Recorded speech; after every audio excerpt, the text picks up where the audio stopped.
প্রবাসী কল্যাণ মন্ত্রণালয় এবং ফরেন মিনিস্ট্রি যৌথভাবে আমরা এটা নিয়ে ডিসকাশন হয়েছে।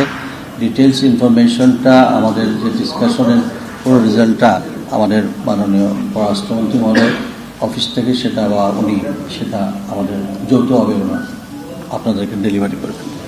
আমরা এই ক্রাইসিসটা কীভাবে মিট আপ করবেন সেটার জন্য আমরা সব ধরনের প্রস্তুতি আলোচনা আমাদের শেষ হয়েছে।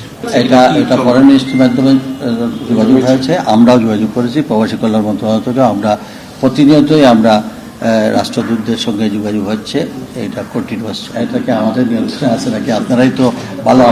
আমরা তো সেখানে আমাদের যে মিনিস্ট্রি, আমাদের যে এম্বাসিগুলো আছে তারা সেখানে প্রতিনিয়ত যোগাযোগ রাখছে এবং আপনারা তো এই কলেই দেখতেছেন, আপনারা মিডিয়ার মাধ্যমে এই পর্যন্ত 2 জন আমাদের বাংলাদেশি 7 জন আহত হয়েছে। তো আমরা এটা যখনই যেটা পাচ্ছি আপনাদের মিডিয়াতেই আমরা এটা। মাননীয় প্রধানমন্ত্রী আমাদের 3-4টা মিনিস্ট্রিকে একসঙ্গে কাজ করছে। এই যে বলছেন ভিসা সংক্রান্ত বিষয়ে আমাদের একটা সেল গঠন করা হয়েছে।